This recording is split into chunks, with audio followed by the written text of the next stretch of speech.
भारत के संविधान के प्रमुख शिल्पकार वंचितों और शोषितों के उत्थान के लिए आजीवन समर्पित रहने वाले भारत रत्न डॉक्टर भीमराव अंबेडकर की जयंती पर सीएम मनोहर लाल ने नमन किया। अपने ट्वीट में सीएम मनोहर लाल ने लिखा कि हम अब आदि से अंत तक भारतीय हैं। उन्होंने आगे लिखा कि उनका महान व्यक्तित्व और शुद्ध विचार एक विकसित देश प्रदेश की परिकल्पना में हमारा मार्ग प्रशस्त करता रहेगा।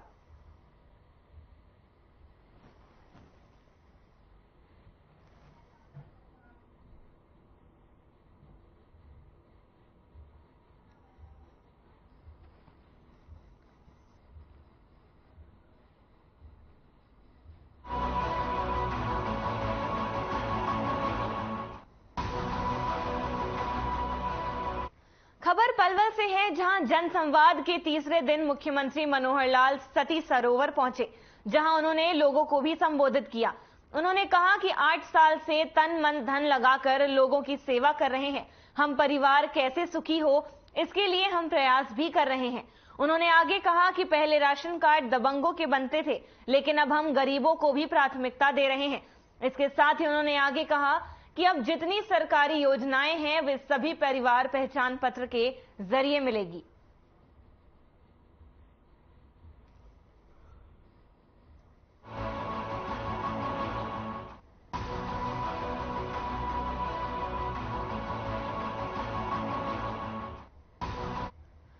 मनोहर लाल ने जिला पलवल के विभिन्न गांवों में चल रहे जनसंवाद कार्यक्रम के तीसरे दिन गांव हसनपुर के नवनिर्मित बस स्टैंड का विधिवत उद्घाटन किया है।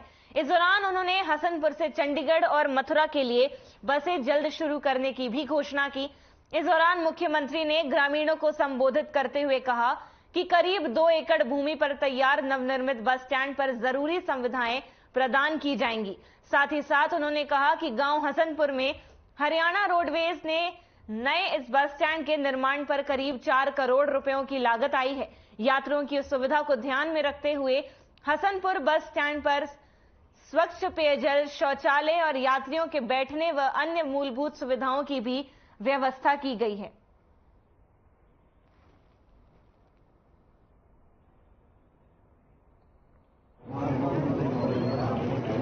बहुत ही एक खुशी की बात है, ये प्रसन्नता का अवसर है कि आपका ये नया बस स्टैंड 2 एकड़ जमीन पर ये बना है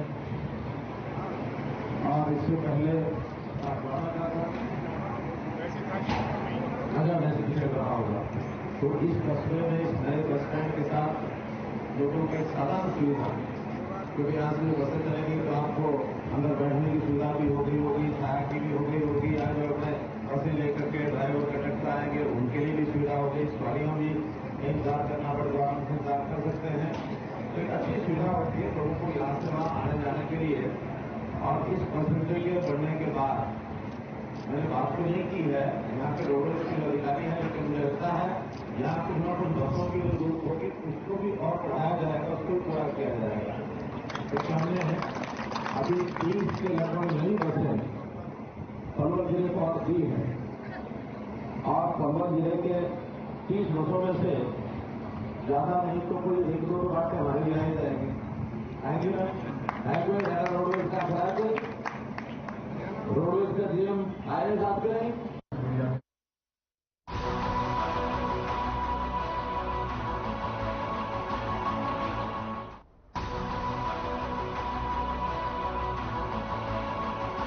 दिल्ली एनसीआर में अवैध हथियारों की तस्करियों का भंडाफोड़ किया गया।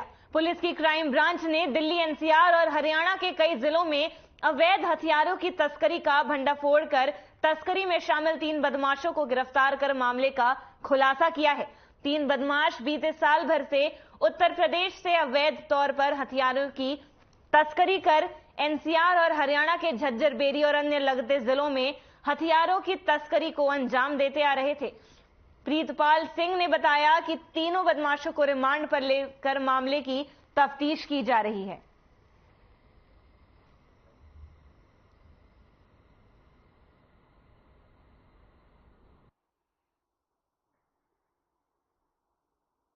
हमारी क्राइम टीम मानेसर के इंचार्ज सब इंस्पेक्टर ललित के नेतृत्व में टीम ने बड़ा बेहतरीन काम करते हुए उसमें 8 लोगों को अवैध हथियारों के सप्लाई करने में व अवैध हथियार व कारतूस अपने पास रखने के आरोप में गिरफ्तार किया है, जिनसे टोटल हमने 4 पिस्टल और 45 जिंदा कारतूस बरामद किए हैं।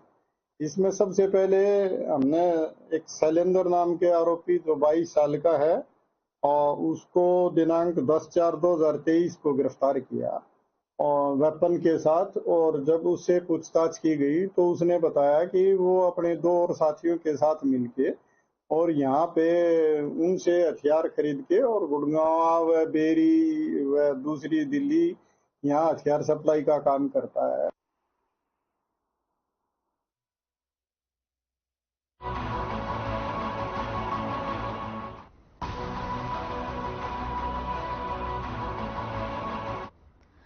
गुरुग्राम में लगातार बदमाश एक्टिव होते जा रहे हैं। साइबर सिटी में बदमाश एक प्रॉपर्टी डीलर के ऑफिस में घुसे, जहां बदमाशों ने पहले तो लाठी डंडों से वहां मौजूद लोगों को पीटा और पत्थरों से ऑफिस को भी तोड़ दिया। साथ ही एक बदमाश का जब इतने में मन नहीं भरा तो खुलेआम फायरिंग भी कर दी। फिर प्रॉपर्टी डीलर को जान से मारने की भी धमकी दे डाली, जिसके बाद प्रॉपर्टी डीलर ने थाने में शिकायत की और पुलिस ने मामला दर्ज कर आरोपियों की भी तलाश जारी कर दी।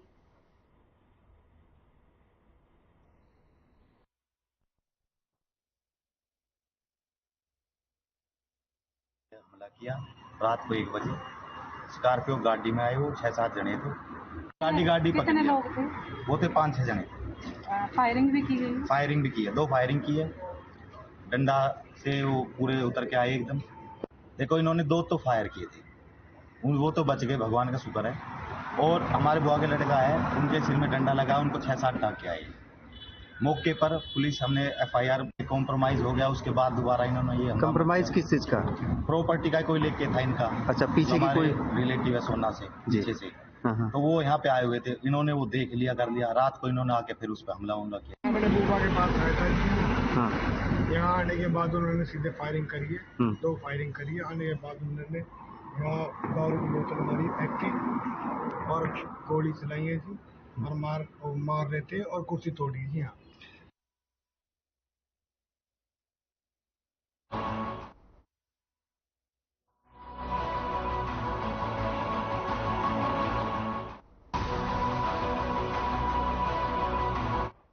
गुरुग्राम के झाड़सा गांव में पुलिस ने मर्डर के शक में एक घर पर छापेमारी की। पुलिस के अधिकारी घर में घुसे और सभी लोगों के फोन को कब्जे में ले लिया। घर के लोगों का कहना है कि पुलिस अपनी मनमानी कर रही है। पुलिस से जो बात की गई तो अधिकारियों ने कुछ भी कहने से इनकार कर दिया। आपको बता दें कि एक मर्डर की गुत्थी सुलझा रही गुरुग्राम पुलिस ने इस वारदात को अंजाम दिया है।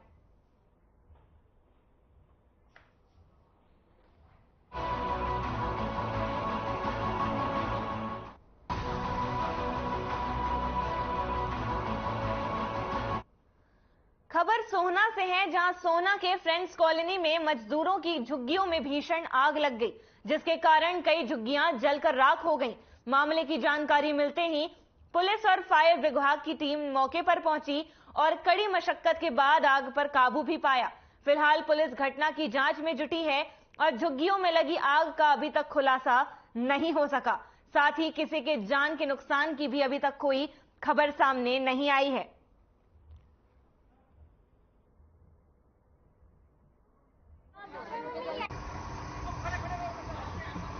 पता नहीं, जब हम तो काम पे गए थे, बच्चे दूसरी जानू की साइड है वहाँ खेल रहे थे, वहीं नहा रहे थे। जब बच्चे यहाँ पे आ जब आग जल रही थी, जब वहाँ साइड पे बताने के लिए गए, हमें नुकसान तो बहुत हुआ। वहाँ साफ 8-9 झुग्गी थी। मेरा तो डीजे धरा था 4000 रुपए का और उन्ना कपड़े ले रखे थे मैंने 7-8 हजार के बच्चे के घर जाने के लिए और सामान वामान। और आज मेरा पर्स बीन गया, नहाते समय तो मैंने पर्स भी आज निकाल के पैसे डाल दिए, उसमें 7000 रुपए थे। मैं एकदम बाहर आई तो आग निकलती हुई देखी, में से बहुत तेज आग निकल गई। 3 बच्चों को बचाया, 3 बच्चे भागे बाहर की साइड जी। 3 बच्चों को बाहर निकाला, फिर उनसे और बच्चों के बारे में पूछा, उन्होंने कहा है बच्चे। फिर मैंने शोर मचाया, फिर बच्चे सारे पड़ोसी इकट्ठे किए जी। ऐसे करके जब शोर मचा फिर फायर ब्रिगेड वालों को बुलाया। ऐसे करके हुआ और आग बहुत भयंकर लगी। ये फ्रेंड्स कॉलोनी में आग लगी है, प्लॉट में खाली झुग्गियाँ थी 8। तो हमारे पास जो मैसेज आया वो एक बंदा बाइक पे आया था डायरेक्ट कि जी ऐसे ऐसे झुग्गियों में आग लगी हुई है। हमने तुरंत ही 2 गाड़ियाँ भेजी मौके पे, साथ ही था। तो 6 झुग्गियाँ जल गई और 2 झुग्गियों का हमने बचा लिया है। तो लगभग ये 12:30 बजे हमारे पास मैसेज आया। और कोई नुकसान, कोई जानी नुकसान? जानी नुकसान कोई नहीं है। बाकी सामान का अगर माना जाए, सामान तो लगभग जो झुग्गी में सामान रखा था वो घरेलू सामान ये सभी जले।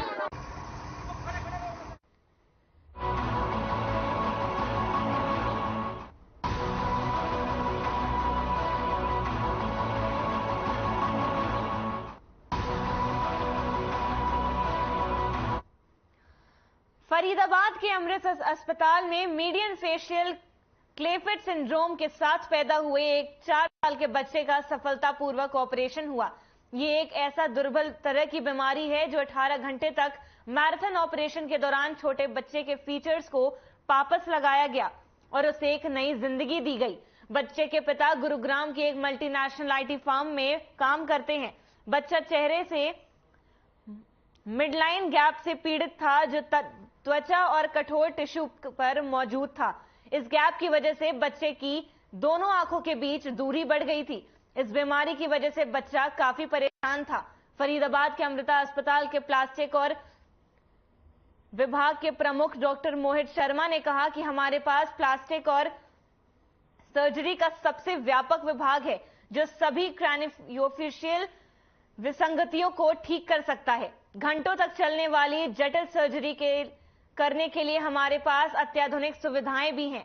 सर्जरी 10 डॉक्टरों की एक ने एक की और उन्होंने आगे कहा कि सर्जरी ने सर्जनों के लिए वर्चुअली और साथ ही शारीरिक रूप से 3D प्रिंटेड मॉडल पर नकली सर्जरी के माध्यम से पहले अभ्यास किया था, जिसके बाद फिजिकल सर्जरी की गई जो बेहद सफल रही।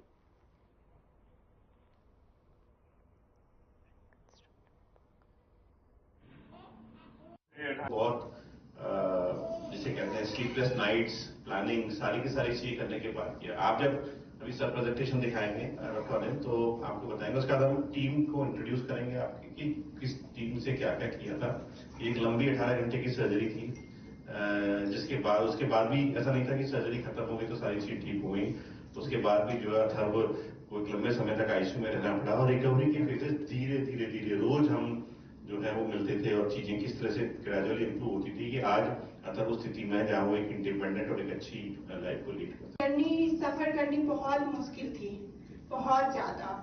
मैं कभी सोच भी नहीं सकती थी कि ये जन्म लिया तो ये ऐसा होगा या फिर मुझे बहुत चीजों का मुश्किलों का सामना करना पड़ेगा, कभी नहीं सोच पाई।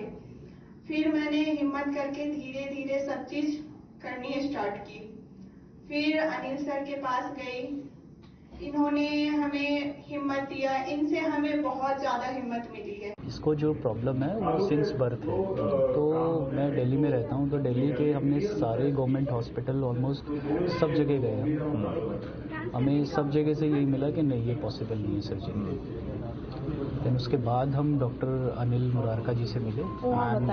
हाँ, RML में सर ने बताया कि अनिल मुरारका है वो कर सकते हैं। फिर हम इनसे मिले सर से जब ये 6 मंथ्स का ऑलमोस्ट रहा होगा। और बेसल एनकेफेलोसेल थी जिसको हमने करेक्ट किया है, एक प्रोसीजर जिसका नाम है फेशियल बायपार्टीशन और correction of basal herniation of basal encephalocele of the brain. कहीं ना कहीं जिस तरीके से हमने देखा पहली बार शायद फरीदाबाद में इस तरीके की सर्जरी हुई होगी। जहां तक मुझे मालूम है ऐसी सर्जरी फरीदाबाद में तो नहीं हुई है। खर्चे की बात कर जाए तो लगभग कितना खर्चा आया सर्जरी में? थोड़ा सा इसका खर्चा करीब 11 लाख रुपए आया था। फादर की कारपोरेट इंश्योरेंस थी तो जिसमें मेजर पोर्शन उनको मिल गया था क्योंकि बच्चे की स्टे हॉस्पिटल में बढ़ गई थी तो उनका थोड़ा बढ़ा था बिल, जिसमें अस्पताल ने भी उनको थोड़ा सा हेल्प करी।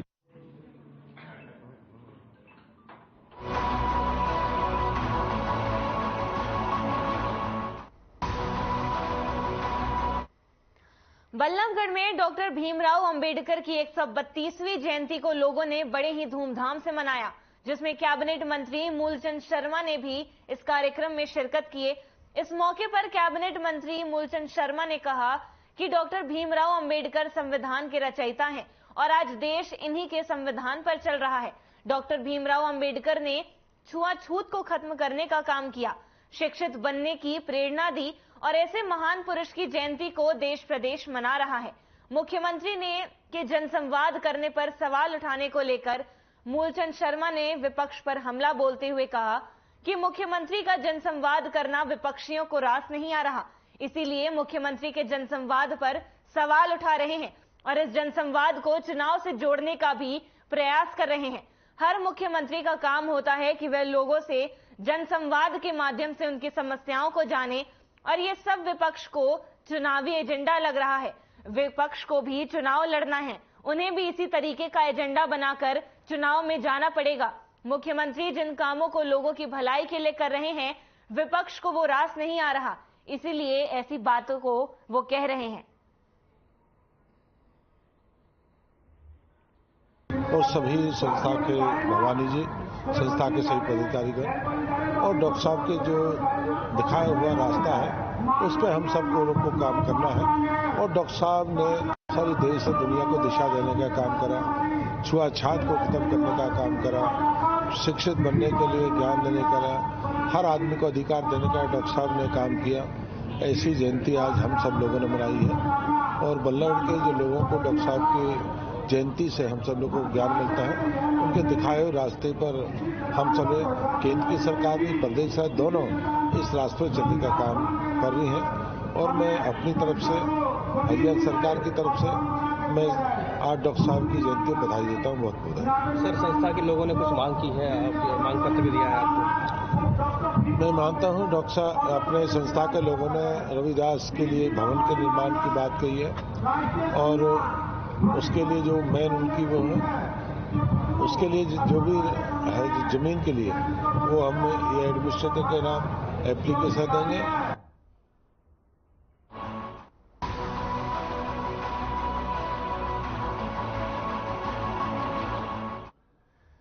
सोनीपत के सेक्टर 23 के मैदान में कांग्रेस की जय भारत सत्याग्रह एवं संविधान बचाओ महारैली निकाली गई, जिसके जरिए पूर्व मुख्यमंत्री भूपेंद्र सिंह हुड्डा अपनी शक्ति प्रदर्शन किए। वहीं रैली के जरिए हुड्डा ने सरकार पर निशाना भी साधा। इस महारैली में मुख्य अतिथि के रूप में हरियाणा के पूर्व सीएम भूपेंद्र सिंह हुड्डा शामिल हुए। इसके अलावा रैली में कांग्रेस के प्रदेश प्रभारी शक्ति सिंह गोहिल, हरियाणा प्रदेश कांग्रेस कमेटी के अध्यक्ष उदय भान, राज्यसभा सांसद दीपेंद्र हुड्डा भी शामिल हुए। रैली में हरियाणा कांग्रेस अपनी ताकत दिखाने के साथ ही बीजेपी सरकार पर निशाना भी साधे। साथ ही साथ पूर्व सीएम हुड्डा केंद्र व हरियाणा राज्य की सरकार पर जुबानी हमला भी बोला गया। हमारा संविधान ऐसा है जो इस देश को बनाए रखेगा। अंग्रेजों की तो चाल थी, एक देश के दो टुकड़े कर दिए थे, लेकिन हमारे बुजुर्गों ने, संविधान निर्माताओं ने ये संविधान दिया, डॉक्टर अंबेडकर ने, कि ऐसा संविधान हम देश को देके जा रहे हैं। अगर ये संविधान कायम रहेगा तो हमारा देश भी कायम रहेगा। तो आज सवाल इस बात का हमारे सामने, आज ये सवाल खड़ा हुआ है, जो हालात हुई है देश में, ये हमारे सामने सवाल खड़ा हो गया है कि कुछ ताकतें इस संविधान को कमजोर करना चाहती। आज मैं एक बात कह के जा रहा हूं, मैं किसी का व्यक्तिगत विरोध कभी नहीं करता, लेकिन मैं अपने तजुर्बे से और अपने मन की बात आपको कह के जा रहा हूं। अगर हमारा संविधान नहीं रहा, संविधान कमजोर हो गया, तो देश भी नहीं रहेगा, ये परिस्थिति होगी। हम तक कितने राजे रजवाड़े इकट्ठे करके देश बनाया और संविधान बनाया। राहुल जी ने सारा इनको जो बेनकाब करने का काम किया 4000 किलोमीटर की यात्रा में, और जब ये पूछा इन बेईमानों का राज क्या है, वो 20,000 करोड़ किसके हैं, तो उनका भाषण ही डिलीट कर दिया।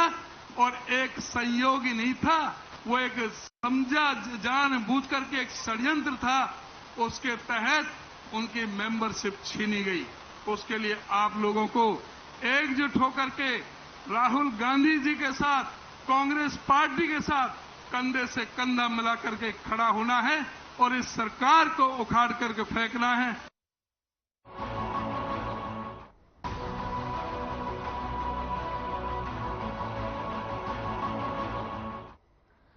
बाबा साहेब भीमराव अंबेडकर की जयंती झज्जर में धूमधाम से मनाई जा रही है।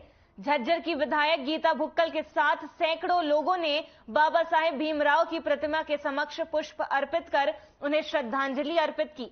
इस अवसर पर गीता भुक्कल ने कहा कि बाबा साहेब भीमराव अंबेडकर जी के एक ऐसे संविधान का निर्माण किया जो पूरे विश्व के लिए एक मिसाल बन गया।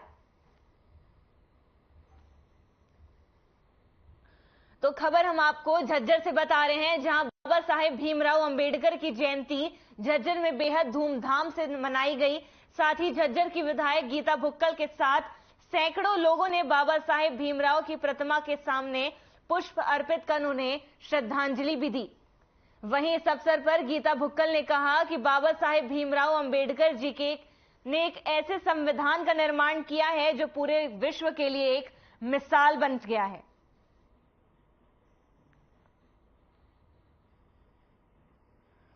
तो खबर हम आपको झज्जर से बता रहे हैं, जहां पर डॉक्टर भीमराव अंबेडकर की जयंती का आयोजन किया गया। साथ ही साथ झज्जर की विधायक गीता भुक्कल ने सैकड़ों लोगों के साथ बाबा साहेब भीमराव की प्रतिमा के समक्ष पुष्प अर्पित कर उन्हें श्रद्धांजलि भी दी।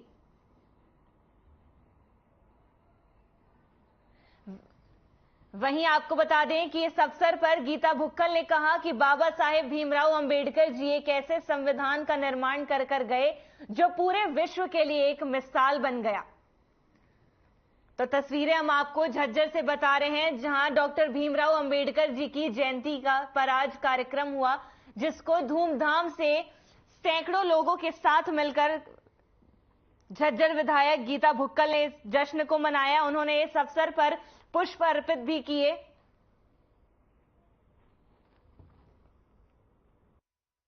संविधान निर्माता बाबा साहेब भीमराव अंबेडकर जी की 132वीं जयंती के अवसर पर मैं सबको बहुत बहुत बधाई और शुभकामनाएं देती हूँ।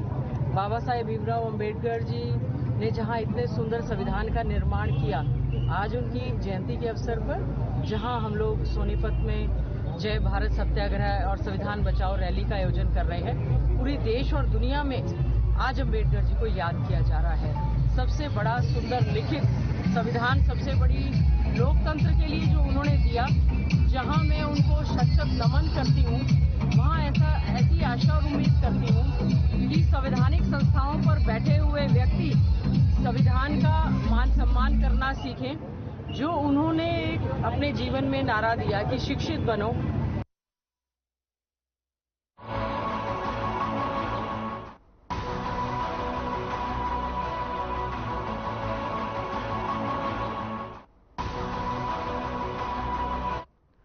नूंह जिले इंदाना बिछौर रोड स्थित अवैध रूप से चल रहे एक ईंट भट्टा पर मुख्यमंत्री उड़न दस्ता रेवाड़ी की टीम, प्रदूषण विभाग, माइनिंग विभाग व खाद्य आपूर्ति विभाग के अधिकारियों ने संयुक्त छापेमारी की।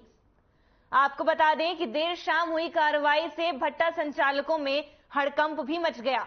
छापेमारी की सूचना पाकर ईंट भट्टा का संचालक मौके से फरार हो गया। खाद्य एवं आपूर्ति विभाग के इंस्पेक्टर इरशाद ने कानूनी कार्रवाई के लिए भट्टा मालिक के खिलाफ बिछौर थाना में शिकायत देकर मुकदमा भी दर्ज कराया। सीएम फ्लाइंग के डीएसपी राजेश टेजी ने बताया कि उन्हें सूचना मिली थी कि इंदाना बिछौर रोड पर मेवात ब्रिक्स उद्योग नामक ईंट भट्टा अवैध रूप से चलाया जा रहा है, जिसके पास ना तो प्रदूषण नियंत्रण का कोई सर्टिफिकेट है और ना ही माइनिंग व भट्टा को चलाने का कोई लाइसेंस। जिसके बाद ईंट भट्टा का निरीक्षण किया तो भट्टे का मुनीम कोई भी कागजात नहीं दिखा पाया। आपको बता दें कि जांच के दौरान भट्टे के ग्रेड में 6 लाख ईंट, पक्की हुई 4 लाख और करीब 1 लाख कच्ची ईंटें भी मिली। साथ ही भट्टे की चिमनी में धुआं निकलता हुआ भी पाया गया, जिससे साफ जाहिर होता है कि ये सभी ईंटें इसी भट्टे में पकाई गई हैं।